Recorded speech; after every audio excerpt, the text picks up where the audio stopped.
कुछ देर बाद कबीर अपने गैंग के साथ आर्यन और सारा के सामने पहुंच जाता है।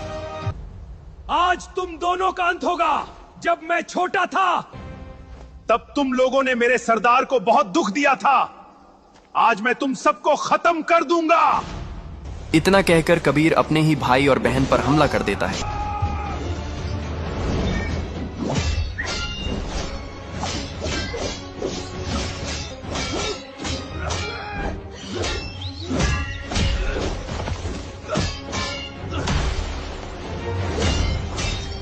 बहुत देर तक लड़ाई होता है। सारा और आर्यन को अपने ही भाई के हाथों पिटते देखकर उनकी आंखों में आंसू आ जाते हैं।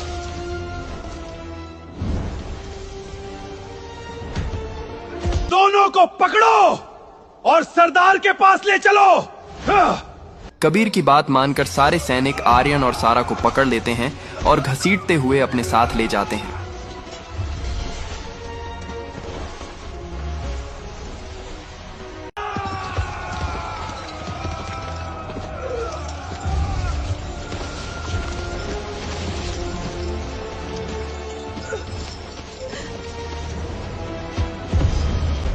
इधर सरदार अपने अड्डे पर बैठा जोर जोर से हंस रहा होता है।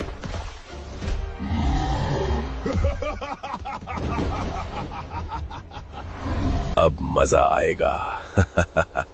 कबीर अपने ही भाई और बहन को मौत के घाट उतार देगा। थोड़ी देर बाद कबीर उन दोनों को घसीटते हुए सरदार के सामने ले आता है। उधर उनकी मां अपने बच्चों को हर जगह ढूंढ रही होती है।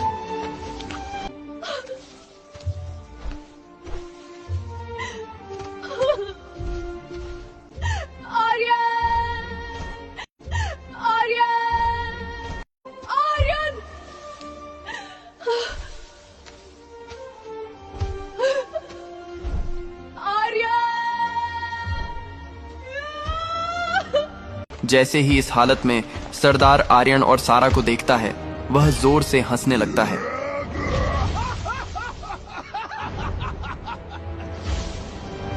वाह कबीर, आज तुमने मेरा दिल खुश कर दिया। तुमने साबित कर दिया कि तुम मेरे सबसे वफादार आदमी हो। अब इन दोनों को पिंजरे में बंद कर दो और बिना खाना पानी दिए तड़प तड़प कर मरने दो। यह सुनकर कबीर भी हंसने लगता है। जैसा आदेश सरदार। उसके बाद सैनिक आर्यन और सारा को एक लोहे के पिंजरे में बंद कर देते हैं।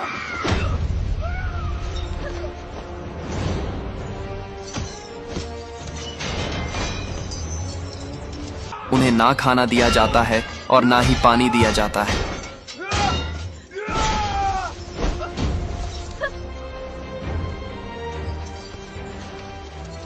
एक दिन किसी तरह बीत जाता है।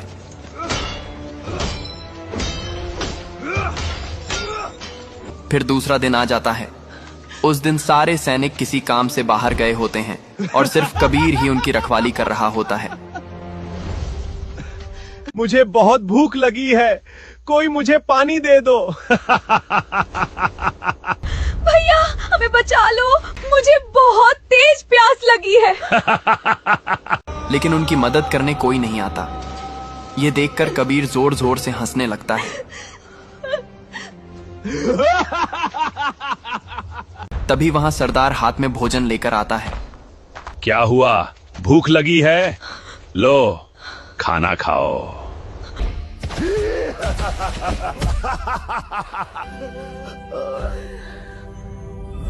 कबीर, इन दोनों के हाथ पैर बांध दो और अपनी तलवार से अंत कर दो।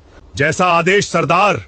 उसके बाद सारे सैनिक मिलकर आर्यन और सारा के हाथ पैर बांध देते हैं और उन्हें पेड़ से कसकर बांध देते हैं।